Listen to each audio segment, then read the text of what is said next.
évidemment, sont ceux qui l'écoutent ou bien le lisent.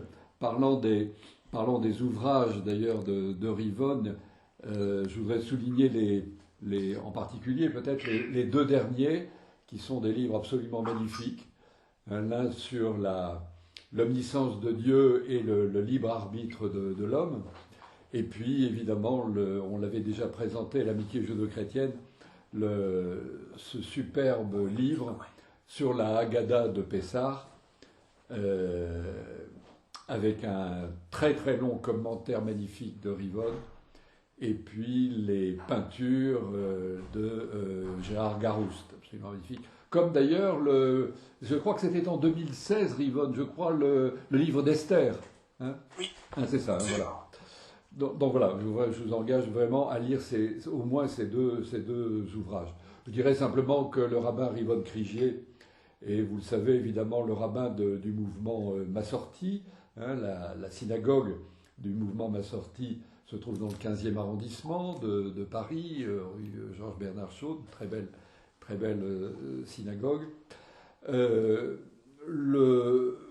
crois que le plus facile pour avoir un contact un peu profond, un peu précis avec le mouvement Massorti, c'est évidemment, outre d'écouter le rabbin Rivonne Krigier, c'est d'aller sur le site du mouvement Massorti.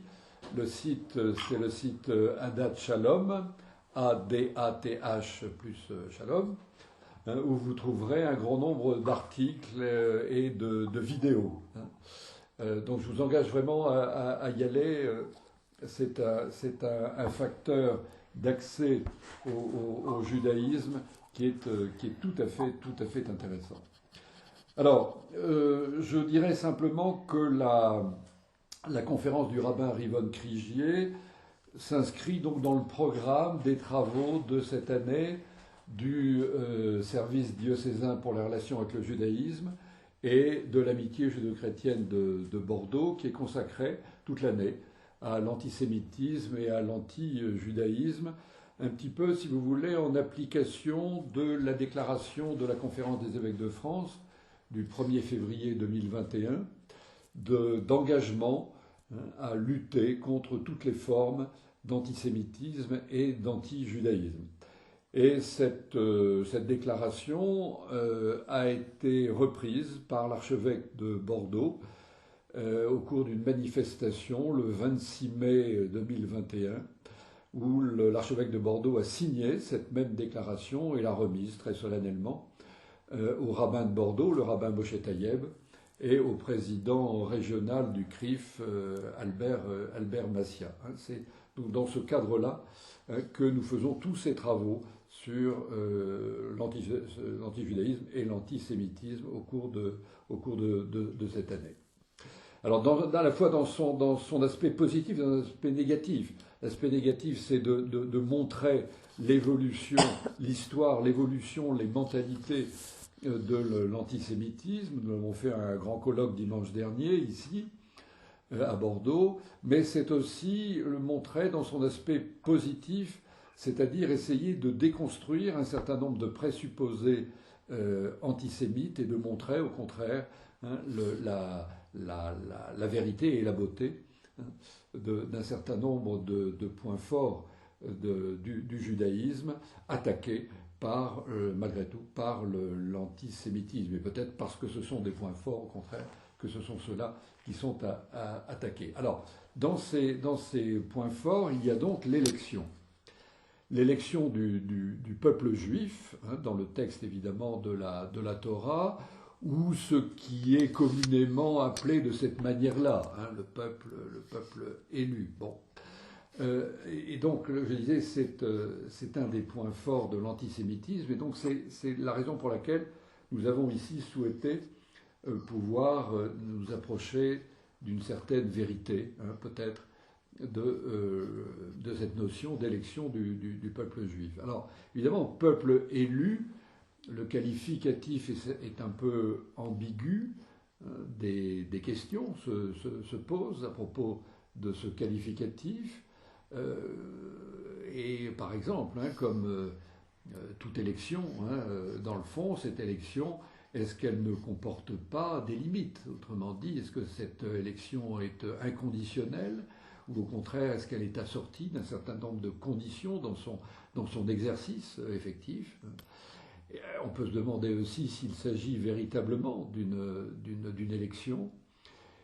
On peut se demander encore si cette notion ne doit pas être rapprochée peut-être de notions plus cernées, plus précises, plus rigoureuses, hein, comme par exemple la notion de peuple choisi, hein, ou de peuple mis à part, ou de peuple consacré aussi, hein, comme le dit évidemment le texte biblique, mais aussi dans le fond des notions comme celle de reste, peut-être que Rivonne tu en parlera, de reste d'Israël, hein, ce reste qui est toujours élu, évidemment, hein, ce reste qui parcourt toute la Bible, et pas seulement d'ailleurs le Tanakh, mais aussi, vous le savez, hein, le Nouveau Testament. Bon, beaucoup d'autres questions, évidemment, sur cette notion particulièrement riche, complexe et évidemment fondatrice. Hein, fondatrice avant même, je crois, la loi du Sinaï.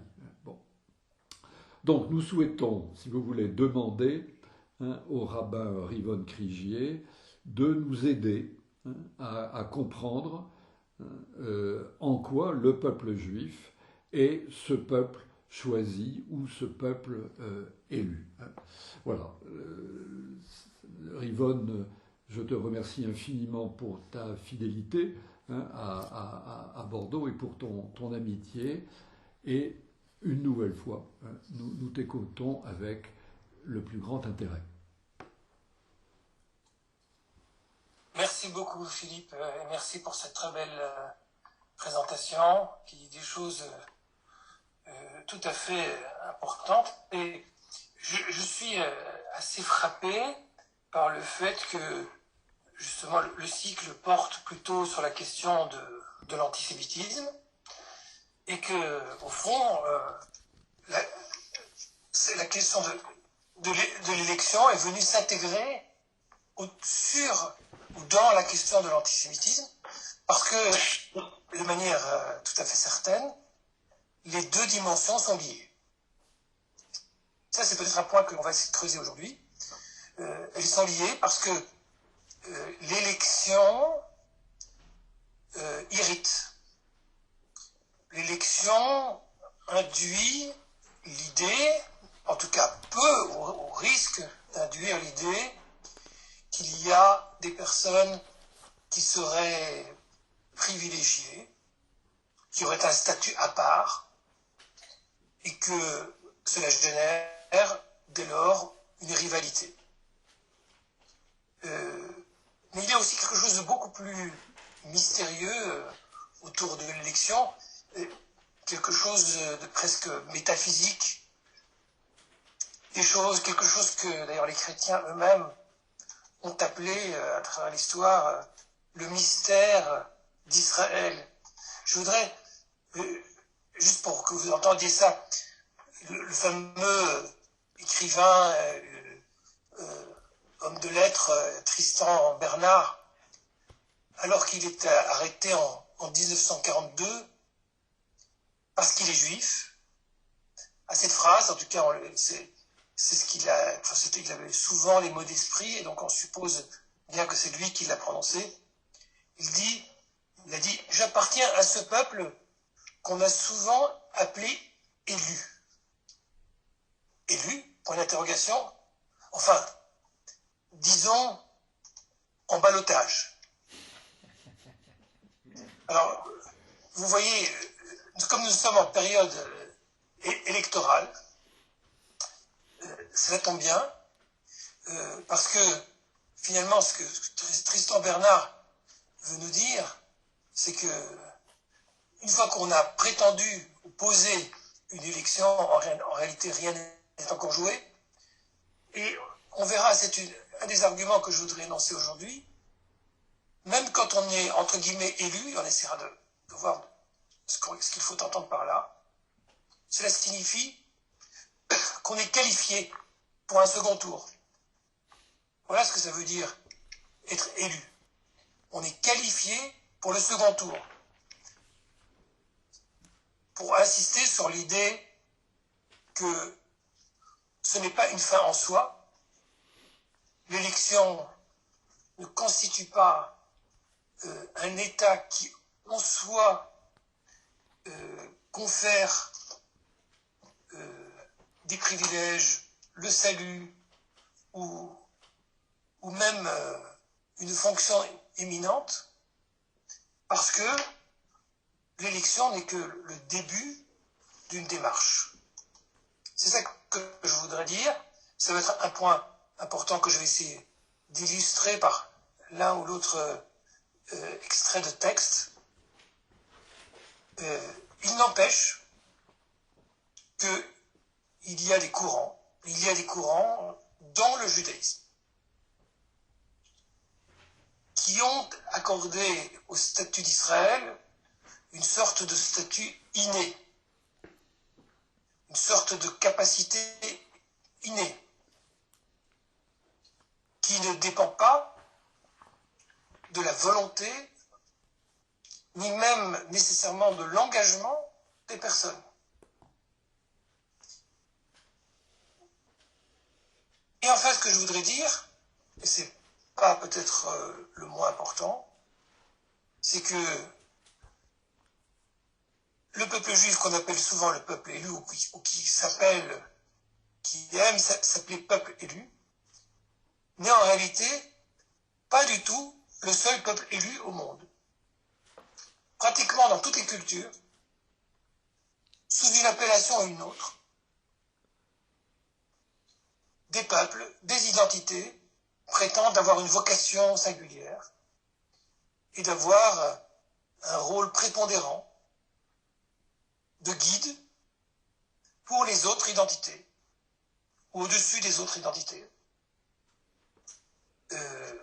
d'être choisi par Dieu, ou par je ne sais quel Dieu, aux dépens des autres, souvent, que le christianisme n'a absolument pas échappé à cette notion d'élection, et voire d'élection gratuite. Je vais vous en donner l'une ou l'autre source, mais dans l'Église, il y a bien un discours que le chrétien est élu, voire prédestiné, comme vous le savez, pour certains, notamment dans le protestantisme calviniste.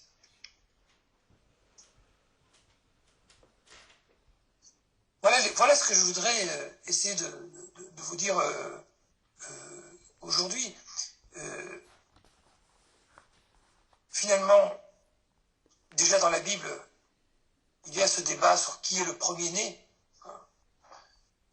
C'est un débat que l'on trouve entre Ismaël et Isaac, qui se répercute entre Jacob et Ésaü. Vous savez que les chrétiens ont prétendu que, enfin, je parle de l'exégèse médiévale, que Jacob c'est l'Église, que Ésaü c'est Israël, et du côté d'Israël on prétendait le contraire, que Jacob c'est Israël et Ésaü c'est l'Église. Dans la Bible elle-même, dans l'Exode, Dieu dit à Moïse que quand il va se présenter devant Pharaon, il dira « Bechori Israël, Israël est mon premier-né ». Mais pour rivaliser avec Pharaon, qui lui-même se considère avec l'Égypte comme première-née des nations. Il y a cette rivalité fondamentale, finalement, et même dans les formes laïques contemporaines, quand par exemple, dans certains discours, je vais dire des candidats, mais ça dépasse la période électorale, on dit que la France est la patrie des droits de l'homme, il est évident que c'est une vision de soi comme ayant une sorte de vocation morale, d'être un phare au niveau des valeurs fondamentales aujourd'hui des États, de défense des libertés. Et moi qui suis évidemment très très attaché à la France, j'espère que personne ne va me soupçonner aujourd'hui de trahison, je ne peux pas, en entendant ça, m'empêcher de sourire. Parce que dans toute présentation de soi quelque peu idéalisée, il y a évidemment les travers en arrière-fond. On sait par exemple que la France est le 3e pays au monde à vendre des armes. Alors c'est assez spécial et particulier de se dire on est la patrie des droits de l'homme, mais on est un des plus grands vendeurs d'armes au monde. Alors c'est pas pour critiquer la France, encore une fois, il y a la réelle politique, il y a 1000 choses, il y a 1000 bonnes raisons de faire ceci, de faire cela, mais tout peuple, toute culture qui prétend avoir je ne sais quel ascendant, très souvent en réalité cette image, c'est une image, c'est-à-dire une vision idéale de soi, plus qu'une vision réaliste de soi.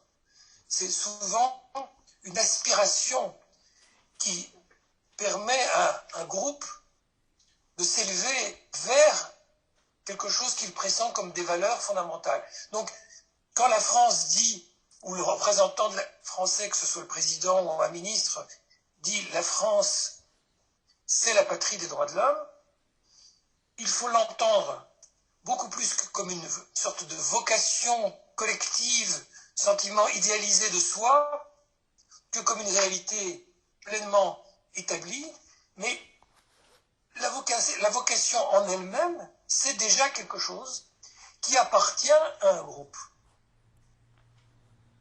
Quand il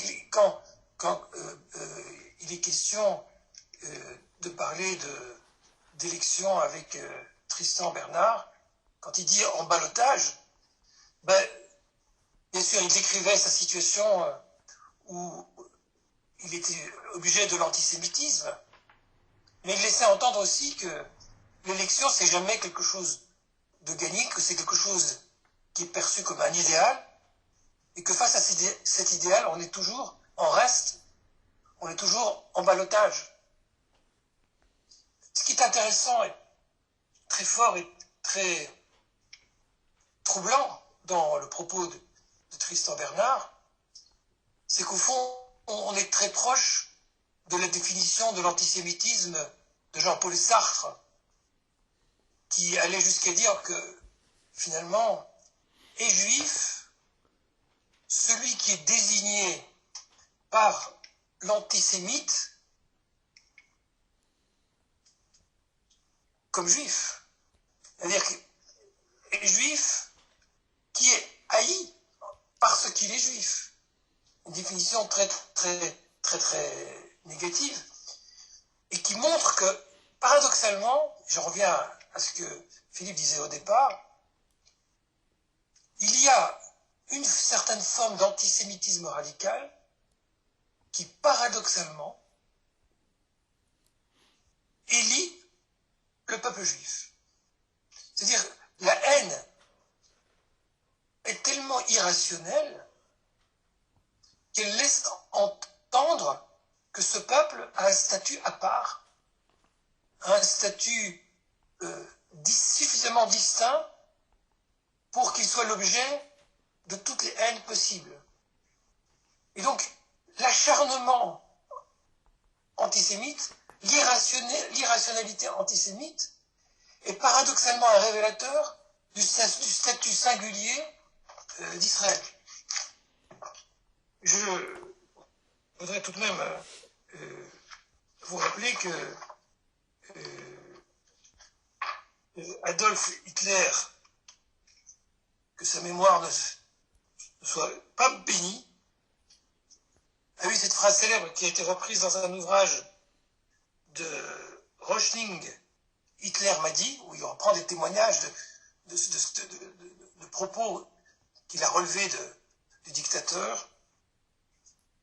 Hitler a eu cette déclaration: il ne peut pas y avoir deux peuples élus.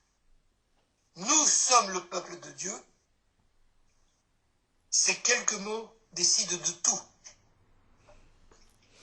Voilà ce que dit Hitler. Il y a d'un côté le peuple juif, il y a l'Allemagne comme peuple arien supérieur, il ne peut pas y en avoir deux. Alors c'est eux ou c'est nous. C'est une espèce de mouvement de balancier et qui explique l'irrationalité d'Hitler. Pourquoi jusqu'à la fin de la guerre, alors que la guerre était perdue, alors qu'il ne restait que très peu de force à l'Allemagne pour se battre, il a encore et encore, jusqu'au bout, mené la déportation, utilisé ses trains pour déporter des personnes, parce que son combat, d'entrée de jeu, était un combat métaphysique. On est presque dans la figure de l'antisémitisme tel qu'il est rapporté dans les sources juives classiques, que face à Israël, il y a le peuple Amalek, et qu'Amalek a une sorte d'acharnement irrationnel à vouloir détruire l'identité d'Israël.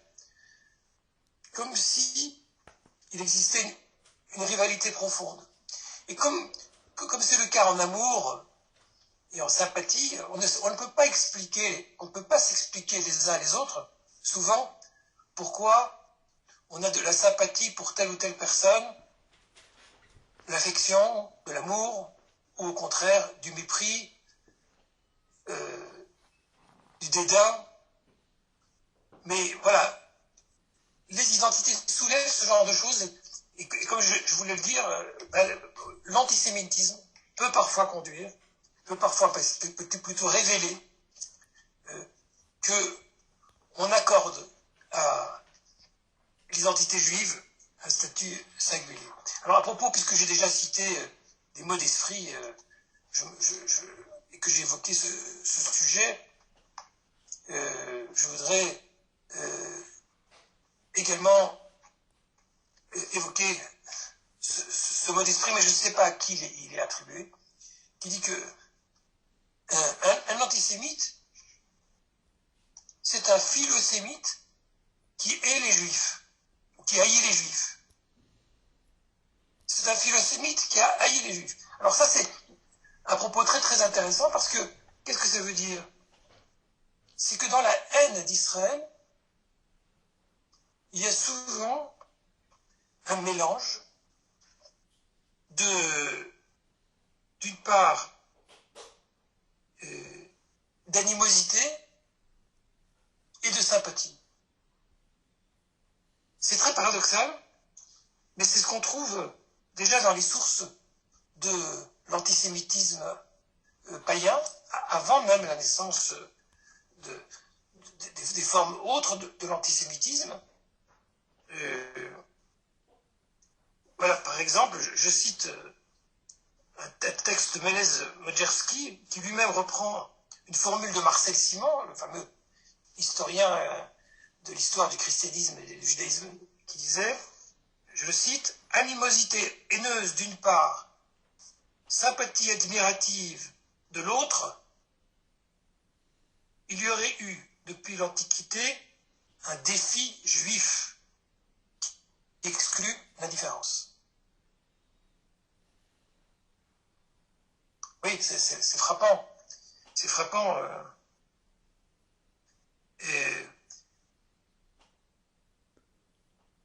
Une formule de Jules Michelet du XIXe siècle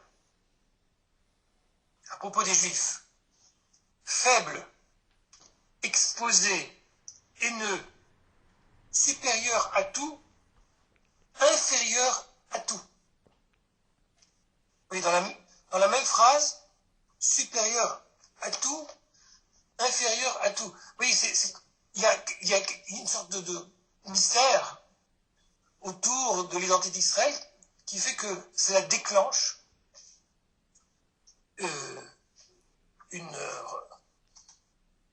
ou des aversions puissantes ou de l'admiration puissante. Quelque chose qui est comme chargé quelque chose qui est indexé, chargé d'une densité inhabituelle. Peut-être aussi connaissez-vous la formule très significative, aussi très parlante à mon sens, qu'on attribue à Mark Twain, qui disait « Les Juifs, c'est des gens comme tout le monde, mais un peu plus que les autres. » Comme si, en réalité, bah oui, cette identité, d'abord, elle ressemble à celle des autres, et c'est peut-être parfois ça aussi qui gêne. Et cette ressemblance est perçue souvent comme une rivalité, et une rivalité qui porte une identité qui porte une énergie redoublée, et donc jugée menaçante. Donc, moi, ce qui me paraît très intéressant dans toutes ces citations, c'est que, indépendamment de la question religieuse, la question biblique, de qui porte la spiritualité qui va être décisive pour l'humanité, indépendamment de cette rivalité-là, il y a quelque chose, en tout cas au contact d'Israël, qui défie l'entendement et qui est toujours présent. C'est quand même curieux, n'est-ce pas, que lorsqu'on veut parler de la haine de l'autre, on parle du racisme et de l'antisémitisme. Alors évidemment, l'antisémitisme ne rentre pas dans la catégorie du racisme parce que le peuple juif n'est pas une race. Mais c'est quand même énorme quand on y réfléchit que finalement on a construit un mot spécial pour parler du cas des juifs, comme si il y avait quelque chose de particulièrement, quelque chose d'un autre ordre qui se greffait autour d'une identité qui ne peut pas pourtant être réduite à une race. Voilà ce que je voulais dire dans la relation étrange qui existe entre l'élection, en tout cas quand on parle de l'élection du peuple juif au départ, et cette notion d'antisémitisme. Je voudrais à présent vous jeter comme ça, ici et là, quelques citations ou quelques passages qui ont rapport avec la façon dont dans la Bible se présente l'élection d'Israël, pour remplacer ça, comme je le disais tout à l'heure, dans sa véritable signification. Et puis, dans un deuxième temps, nous verrons qu'est-ce qui s'est passé du côté chrétien dans la relation à cette question de l'élection. Et bien sûr, j'espère que vous aurez l'occasion ensuite de réagir, de vous exprimer, de donner votre opinion, votre témoignage. Alors, bon, d'abord quelques notions très fondamentales. Quand on regarde la Bible elle-même, ce qu'on constate, c'est que les premiers mots qui sont là pour désigner le statut d'Israël, les premiers mots c'est Abraham, le fameux Lech Lecha, quand Dieu dit Abraham, va-t'en de ton pays, et de la maison de ton père, dans le pays que je te montrerai, je ferai de toi une grande nation, Goy Gadol, Vagadla Shimcha, et je grandirai ton nom. Venivrechu v'cha kol mishpachot adama, et par toi seront bénies toutes les familles de la terre. En réalité, tout est dit déjà dans cette formule. Le fait qu'Israël se distingue, enfin ce qui va devenir Israël, Abraham, c'est le patriarche, celui qui est à l'origine de l'alliance. Il est celui qui reçoit cette vocation. C'est pas une vocation individuelle, personnelle. Il est une vocation de patriarche, de fonder une lignée, une identité singulière. Et cette notion d'élection, elle est présentée aussi par vocation, d'autre part le fait qu'il y aura de la grandeur. Après, on peut bien sûr travailler sur cette notion de grandeur, que ça veut dire être une grande nation.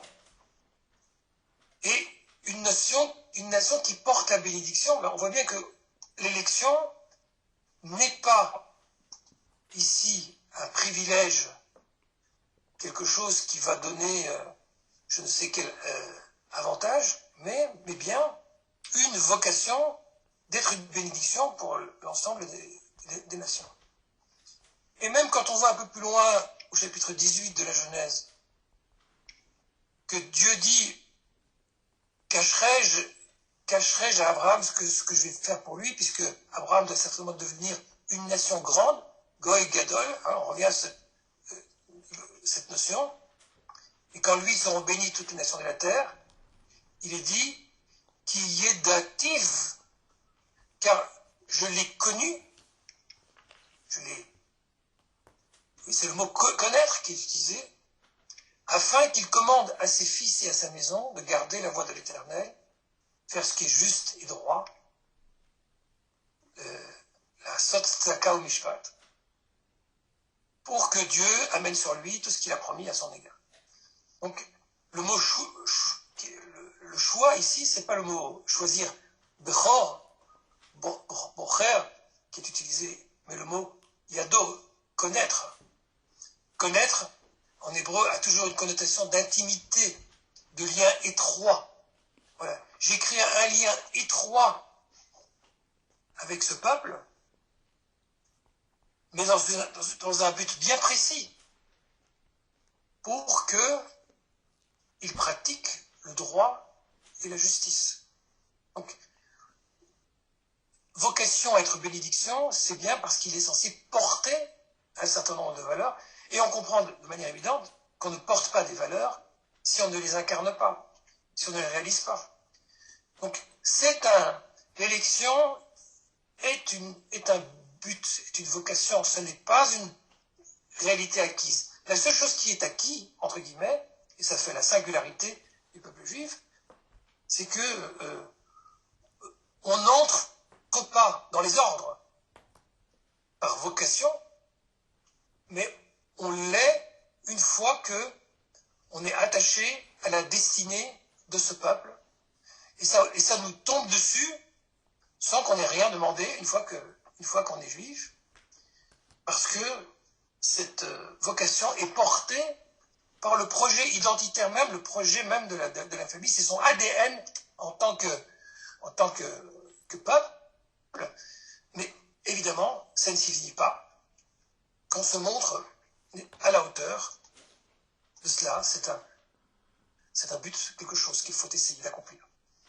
Bon, je ne veux pas vous noyer de toutes sortes de citations, mais on voit abondamment dans la Bible, je pense par exemple à Deutéronome 4, que quand il s'agit, encore une fois, de définir ce qui va faire la caractéristique du Goy Gadol, du grand peuple, là je suis en Deutéronome 4, du verset 4 à 8, vous irez voir, c'est frappant.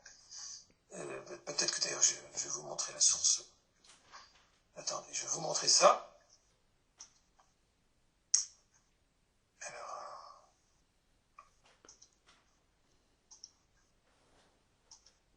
Voilà, vous avez normalement, tout le monde, vous voyez montre-moi au champ de la tête que vous voyez bien le texte. Oui, alors, très bien, oui. Très bien. Alors voilà, en Deutéronome 4, vous voyez, il est question là, au verset 8, Mi Goy Gadoy, qui est la grande nation, Asher Lo Chukim ou Mishpatim, qui a des statuts et des ordonnances justes, comme toutes ces lois que je mets aujourd'hui devant vous. Et puis, un peu plus haut, on voit en quoi, comment, en fait, des peuples en viennent à dire cela.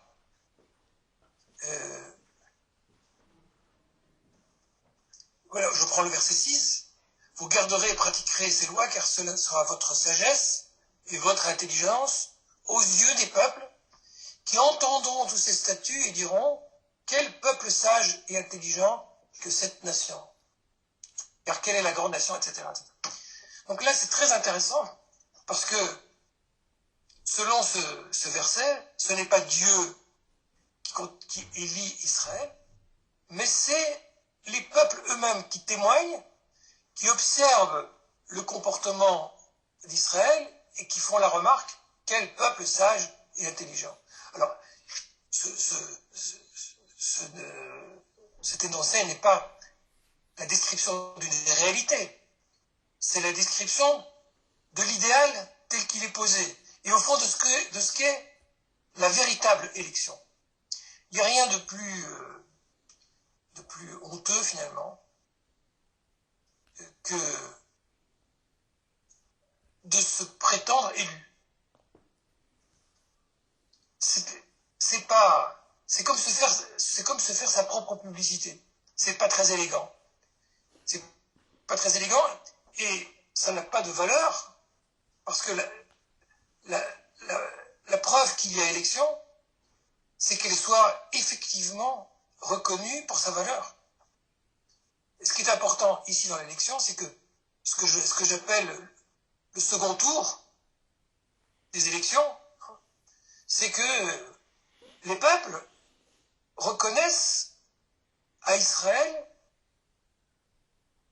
qu'il est porteur d'un trésor de valeur et au moins à un certain degré au moins, il les incarne. Tant que ça ne se passe pas, l'élection est en ballottage. Elle est en suspens. Elle est un rêve de grandeur, oui, mais avec ce que ça a de positif, avec ce que ça porte comme énergie de construction. Le risque, c'est de se prendre pour un parvenu, se croire élu au second tour, croire que c'est déjà quelque chose d'acquis, croire que c'est une propriété naturelle, évidente, qui se manifeste d'emblée du seul fait de l'appartenance au peuple. Et ça, bien sûr, il y a de très nombreux textes qui démentent cette vision narcissique de l'essence élective. Regardez par exemple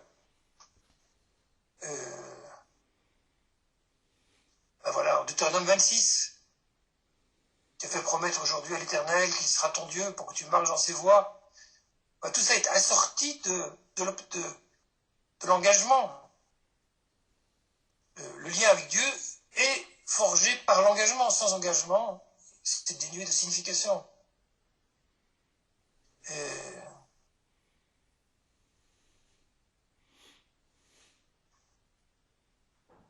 Voilà, regardez en Ézéchiel, au chapitre 20, c'est un passage très important qui montre très bien cela. Je vous ferai sortir d'entre les peuples, je vous rassemblerai des pays où je vous ai dispersés, avec une main puissante, avec un bras étendu. Là, c'est Philippe qui me faisait la publicité là, pour l'Agada aux 4 visages, puisque c'est le vocabulaire main puissante, bras étendu, le vocabulaire qui parle de l'action divine pour la sortie d'Égypte. C'est ça qu'on raconte le soir de Pessah dans l'Agada. Et puis il dit, je vous amènerai au désert des peuples. Et puis il dit, et je vous demanderai des comptes. Là, face à face, comme j'ai demandé des comptes à vos pères dans les déserts du pays d'Égypte.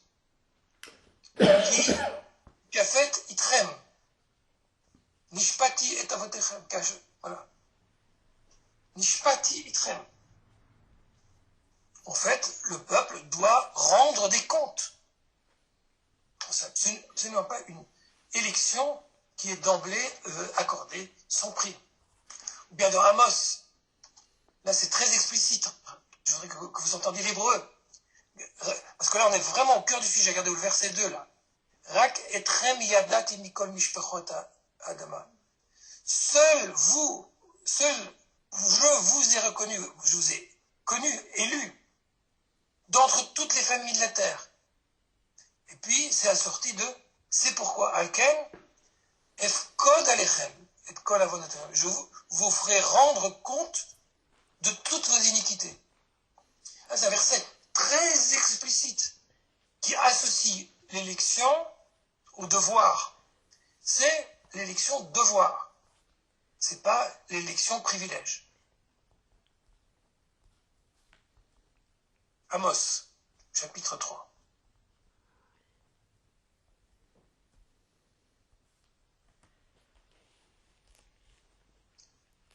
Il y a encore des tas de textes que l'on trouve dans les midrashim, tout dans la littérature rabbinique, et certains sont très très évocateurs. Celui qu'on a dans le Pirkei des Rabbi Eliezer que j'ai sous les yeux, midrash assez tardif, 7e, 8e siècle, mais quand même, qui reprend des thèmes plus anciens. Il dit, lorsque les enfants d'Israël ont foi en leur Créateur et accomplissent sa volonté, ils sont bénis. Ils deviennent bons et doux, et le monde tire profit de leur présence, car c'est grâce à eux que le monde subsiste. Mais quand ils se détournent de leur Créateur, et l'on voit quand les lois des nations, attendez, ici les lois des nations, c'est les lois païennes, ils deviennent mauvais, ils sont maudits et dégradés. Le monde ne peut plus tirer profit de leur présence. Oui, le fait d'être élu n'est absolument pas une garantie d'être bon et doux. Tout dépend, encore une fois, du fait de remplir la vocation ou pas. Et si ce n'est pas le cas, ils deviennent mauvais et dégradés. Et dans un midrash ici, dans le traité Sanhedrin, mais je ne l'ai pas traduit en français, Sanhedrin 39, un maître qui s'appelle Rabbi Yoshua ben Levi dit,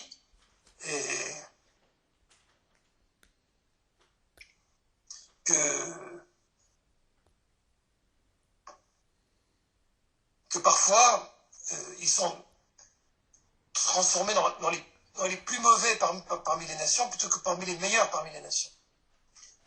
Donc il y a ce côté paroxysmatique, paroxystique, je crois qu'on dit, qui est propre à l'identité d'Israël.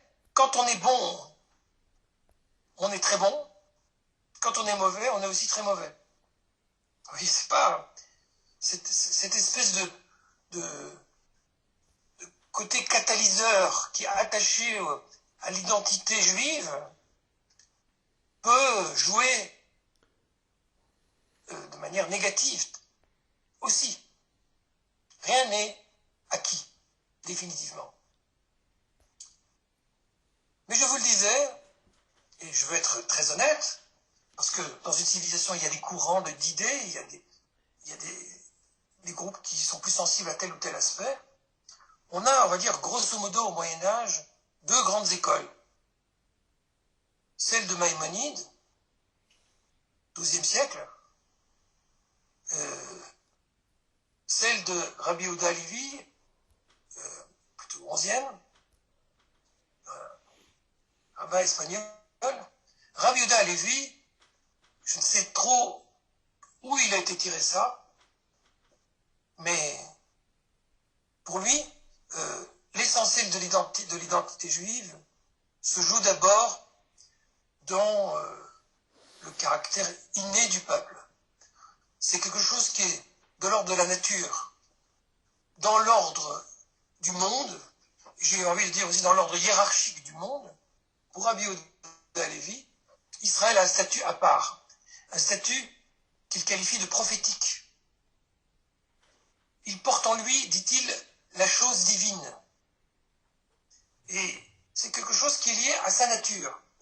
Alors, comme quelqu'un qui a une nature, par exemple un physique avec une musculature importante, bon, ça ne va pas nécessairement en faire un grand sportif ou un grand ouvrier, mais il y a une prédisposition qui est innée. Et pour Rabbi Yehuda Halevi, on est juif par une espèce de propriété inhérente à l'identité. On ne trouve pas ça chez Maïmonide. Maïmonide, on est juif parce qu'on adhère à l'Alliance, et Maïmonide aussi par un curieux retournement de l'histoire, a même une vision, je dirais, très chrétienne de ce que c'est qu'être juif, puisqu'il a défini des dogmes, les principes de la foi, qu'il a énumérés au nombre de 13, et il considère que les juifs qui adhèrent à ces 13 principes de la foi, Bien sûr, c'est le d'être formalisé juridiquement. Si quelqu'un adhère et n'est pas de naissance d'extraction juive, il faut qu'il se convertisse au judaïsme. Mais il n'y a pas d'identité innée. C'est un peuple qui a une vocation singulière. Et quand il s'engage dans l'alliance et adhère à ces 13 principes, il est juif. Donc l'élection est en réalité attachée très nettement à l'engagement spirituel d'Israël. Voilà. Et puis ça va très loin, puisqu'on peut voir dans des groupes du chassidisme, par exemple, que Israël est doté d'une âme supérieure, qu'il a en lui une parcelle divine.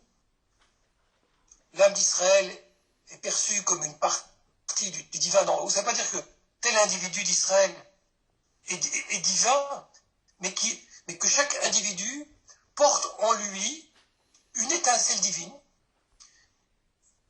que d'ailleurs tout être humain porte en lui une étincelle divine, parce que tout être humain est à l'image de Dieu, mais Israël aurait encore une sorte de dimension supplémentaire,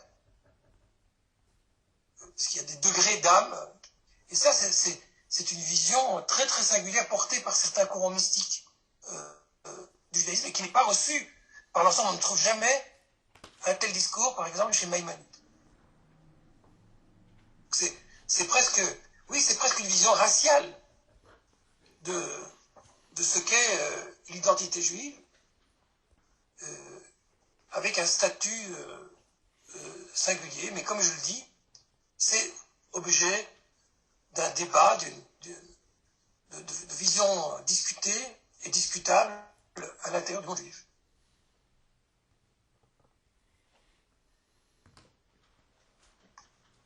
Regardez par exemple chez Rabbi Ovadia Sforno. Là, on est au XVIe siècle italien. On est post-Renaissance. On est dans le cœur de la Renaissance. Voilà ce qu'il écrit. L'espèce humaine entière est plus chère à ses yeux que toutes les autres créatures. Car il a focalisé son attention sur eux, comme nos sages enseignent dans la Mishnah, Chaviv Adam Shenivra Betselem. L'homme, tout être humain, est désirable car créé à l'image de Dieu. Donc là, il cite un texte talmudique. Cependant, à propos d'Israël, il dit « Vous serez pour moi un trésor, ce goût-là ». C'est Exode 19, parmi tous les peuples. C'est-à-dire, bien que toute la terre m'appartienne, et que tous les justes des nations me soient chers, sous-entendu les justes non juifs, vous serez un trésor parmi eux, car vous serez Mamlechet Kohanim, une assemblée de prêtres, dans le but de comprendre et d'étudier et d'éduquer toute l'espèce humaine, c'est-à-dire d'enseigner, afin que tous appellent son nom et le servent ensemble. Ouais, c'est, je crois, très intéressant de voir chez Sforno l'idée comment il resitue bien Israël dans quelque chose d'universel. Il insiste pour dire que chaque être humain a sa valeur et que la singularité d'Israël, c'est une singularité vocative. Éduquer, transmettre la culture, le trésor à l'ensemble des peuples. Là, on n'est pas dans une notion de clivage entre d'un côté l'identité d'Israël et l'identité des nations, mais l'idée que l'élection est un service, comme le prêtre. Le mot Kohen en hébreu prêtre signifie serviteur. Et être une nation de serviteurs, ça veut dire que c'est ça la vocation, la raison même de l'élection. Et je voudrais te donner une précision très importante ici. L'élection ne doit pas être confondu avec la justification. L'élection ne doit pas être confondue avec le fait qu'on est élu, donc, parce qu'on est élu, on a part au monde à venir, on a son coin de paradis, on obtient le salut. Bien sûr, il y a forcément un lien étroit, parce que si on remplit cette vocation, si on est dans l'élection, le fait d'être engagé, le fait même d'être engagé, c'est un mérite important qui conduit au salut. Mais ce que Sforno a soulevé dans son texte, c'est qu'il y a des justes parmi les nations qui, parce qu'ils sont des justes, ont droit au salut, ont leur part au monde à venir, sans qu'ils soient élus. Ils ne sont pas, eux, dans la vocation de transmettre la spiritualité de la Torah vers les autres peuples. Ils font partie des autres peuples. Et leur salut, ils le tiennent de leur conduite. Tandis que du côté d'Israël, Israël aussi, s'il est élu, il est évidemment engagé dans une voie qui est censée le porter, mais il peut faire défaut. Et dans la Mishnah, où il a dit que tout Israël a part au monde à venir, il est dit ensuite, sauf ce type de personnages qui n'auront pas part. Et on voit d'après les exemples donnés que ce sont des personnes qui se désengagent de l'alliance et que dès lors, ils perdent ce statut. Voilà, ça c'est quelque chose d'important de comprendre, qu'on peut être élu et ne pas avoir de salut, et on peut avoir le salut sans être élu.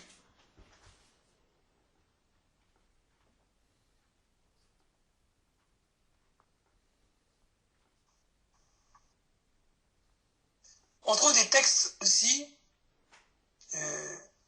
qui ont tendance, peut-être par idéalisation aussi, à dire que quand on est dans le peuple élu, quand on est élu, quand on est tout simplement né en tant que juif, il arrive qu'en fait on révèle que on ne le mérite pas vraiment, qu'on n'y appartient pas vraiment. Regardez cette phrase du Talmud du traité Betsa. Quiconque n'est pas capable de miséricorde envers les hommes ne peut pas être de la race d'Abraham. C'est-à-dire, si quelqu'un est cruel, c'est comme s'il révélait qu'en fait, il y a quelque chose qui s'est passé, il y a peut-être un problème génétique là, parce que il ne respecte pas le contrat fondamental de l'identité d'Israël. C'est comme si il y avait quelque chose au niveau identitaire qui ne fonctionnait pas. Ou Maïmonide de dire que refuser d'accorder le pardon ou refuser une réconciliation de manière obtue, par orgueil, est indigne de la judéité. Vous savez, on a des textes aussi, par exemple, là je ne l'ai pas sous les yeux, mais j'y pense, magnifique texte talmudique, qui revient à 2 reprises dans le Talmud, qui dit que toute personne qui récuse l'idolâtrie est appelée juive. Alors ce n'est pas une définition juridique, mais c'est une définition du contenu de la vocation. Si une personne récuse ce qui paraît être une idéologie injuste ou parcellaire, et qui cherche un idéal, c'est comme si il appartenait au peuple juif. Oui, on a cette idée que finalement, cette vocation dont on peut se montrer indigne quand on est juif, il y a en revanche des non-juifs qui portent la dignité équivalente à celle d'un juif par leur comportement. Oui, il y a une espèce de fluidité par rapport à ces définitions. Regardez par exemple quelque chose qui va sonner à vos oreilles, vous titiller. Le grand kabbaliste Moshe Cordovero, 16e siècle, à Tzfat, Safed, écrit dans le palmier de Déborah, très beau texte, ceux qui de stature moyenne se montrent incapables de se conduire en amont de la règle établie, c'est-à-dire qui ne sont pas capables de générosité, de sensibilité, de miséricorde, sont appelés Jacob et non Israël. C'est comme s'ils étaient une dimension réduite, abaissée en berne d'Israël. Autrement dit, ils ne méritent pas de porter le nom d'Israël. Et bien sûr, Paul, l'apôtre, écrit en Romains, alors que lui-même est juif, car tous les descendants d'Israël ne sont pas d'Israël. Comme pour dire que, oui, on peut avoir l'étiquette, mais ce n'est pas joué d'avance. Comme je le disais tout à l'heure, il y a le second tour. On trouve ça chez Yitzhak Rama au XVe siècle. Là, je ne vais pas citer tout le long texte. Je lis ici à partir de quand. Regardez, hein, quant à ceux qui n'auront pas voulu obéir aux injonctions de la Torah, ils n'en auront pas tiré le parti de corriger leur nature et leur tempérament. Ils n'ont d'Israël que le nom, écrit-il. Akedat Yitzhak, de mémoire, on est au XIVe siècle. Ils n'ont d'Israël que le nom. En énonçant que tout Israël a part au monde futur, les sages ont désigné les juifs qui ont grandi dans la rectitude indiquée. Né juif que celui qui agit en juif. Regardez, c'est une phrase très forte. Né juif que celui qui agit en juif. Tel était le propos du prophète lorsqu'il a dit « Et ton peuple, tous des justes, Isaïe héritera pour toujours du pays, germe de ma plantation, œuvre de mes mains, objet de ma gloire. » Ils avaient en vue ceux qui constituent cette entité, dans la mesure où ceux qui y sont inclus le sont au titre de justes. Bon, vous avez compris le principe, je ne vais pas rentrer trop dans les étoiles, dans les détails. Là, on voit un texte talmudique qui disait ce que j'énonçais tout à l'heure, que cette nation, elle est capable des extrêmes. Cette nation a été comparée dans la Torah à la fois à de la poussière et aux étoiles. Quand ils s'abaissent, ils descendent jusqu'à la poussière. Et quand ils s'élèvent, ils montent jusqu'aux étoiles. Donc vous voyez, c'est à double tranchant.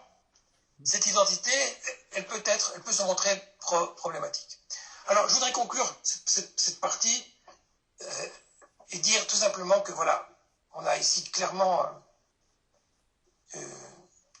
une vision beaucoup plus nuancée de ce que c'est que l'élection.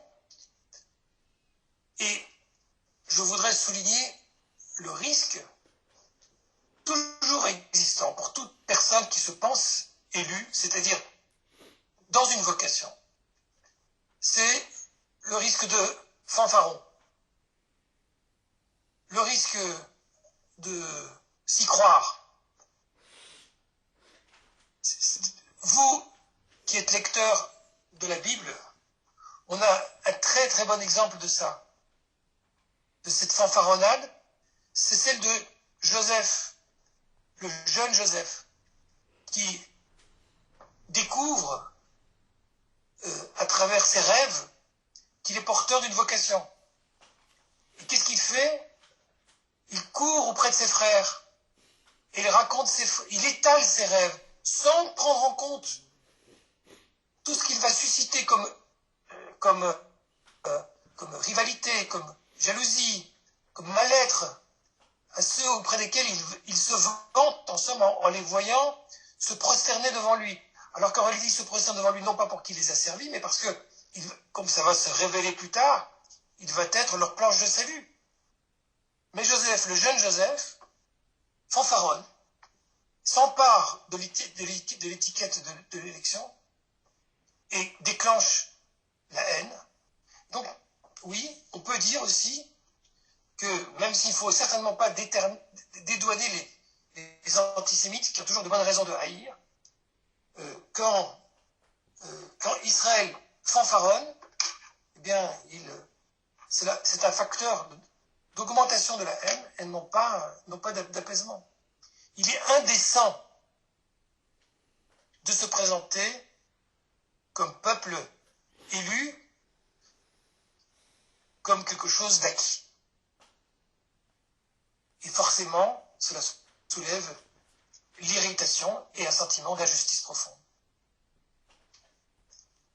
Voilà, je voudrais vous dire quelques mots à propos de ce que je me crois autorisé à vous dire sur ce que j'ai perçu et compris dans le christianisme, mais vous êtes évidemment éminemment mieux placé que moi et vous pourrez y réagir. Mais j'avais dit au début de mon propos que cette question de l'élection est universelle, qu'elle se trouve aussi dans un certain nombre de sources chrétiennes. Alors, vous avez d'un côté, dans les lettres pauliniennes, des textes que vous connaissez évidemment bien, qui montrent que il y a le sentiment que le peuple juif ne plaît pas à Dieu, sont ennemis de tous les hommes, parce qu'ils nous empêchent, nous chrétiens, de prêcher aux païens pour leur salut. Voilà un texte dans lequel Paul pousse une colère et voit dans le statut particulier d'Israël tel qu'il se met en application quelque chose qui est misanthrope, c'est comme ça qu'il le perçoit. Et puis, dans un autre texte que vous et moi on affectionne beaucoup, c'est un des textes les plus cités, qui est dans Nostra Aetate et puis repris un bon nombre de fois dans l'Épître aux Romains, chapitre 11. En ce qui concerne l'évangile, ils sont ennemis à cause de vous, mais en ce qui concerne l'élection, ils sont bien aimés à cause des pères, car les dons de grâce et l'appel de Dieu sont irrévocables. Et ce qu'on entend dans ce texte, c'est qu'il y a bien aujourd'hui une rivalité. Aujourd'hui, je parle de l'époque de Paul, mais bien sûr, ça s'est manifesté longtemps à travers l'histoire. Il y a bien eu une rivalité entre juifs et chrétiens, une concurrence avec le sentiment qu'en face, il y a un ennemi. Mais Paul lui-même ne renonce pas au lien étroit à nouer avec Israël. On voit très clairement comment il considère que cette élection est toujours présente et que cette élection est source d'amour. Elle est fondée par l'alliance avec les pères, avec les patriarches, et que ces dons de grâce sont irrévocables. Donc on voit très bien chez Paul comment l'élection continue à jouer un rôle dans l'histoire, même si, dans un premier temps, dans le temps de l'histoire, il y a une rivalité, et que c'est que vers la fin que la réconciliation va se produire, la pleine réconciliation. Dans un texte deutéropaulinien, c'est-à-dire on pense que c'est pas Paul qui l'a écrit, mais quelqu'un qui était un disciple dans l'épître aux Éphésiens. Regardez bien ce texte parce qu'il est frappant, il est souvent cité. Le texte dit « Béni soit le Dieu, le Père de notre Seigneur, Jésus-Christ qui nous a bénis de toute bénédiction spirituelle dans les lieux célestes en Christ. » Voilà, l'allégeance chrétienne est plus que affirmée. « Selon qui nous a élus en lui avant la fondation du monde, pour que nous fussions saints et irréprochables devant lui, en amour, nous ayant prédestinés pour nous adopter pour lui par Jésus-Christ. » Alors, vous avez compris que c'est une traduction protestante. On a insisté sur le mot prédestiné. Là, en dessous, la Bible de Jérusalem, ils ont préféré le mot déterminant d'avance plutôt que prédestiné. Bon, il n'y a pas une grande différence, mais ils n'ont pas aimé le mot prédestiné. Vous êtes un peu trop calviniste. Mais il y a quand même l'idée qui a eu sa place dans le christianisme d'une élection congénitale, même antérieure à la fondation du monde. Il y a des appelés, mystérieusement, des personnes qui sont appelées à une vocation particulière et que cela s'exprime dans le christianisme. Et J'ai ici en dessous un texte de la communion ecclésiaste de Leuenberg, des églises issues de la Réforme, qui reprennent ce texte-là, pour parler de la foi chrétienne, qui parle de l'élection de l'Église en Jésus-Christ. Voilà. Mais les catholiques ne sont pas en reste, bien évidemment, c'est un thème classique. Prenons Yves Congar, hein, le cardinal, c'était en 68, donc peu après le Concile. L'humanité choisie pour le monde pour appeler à Dieu la louange de la création.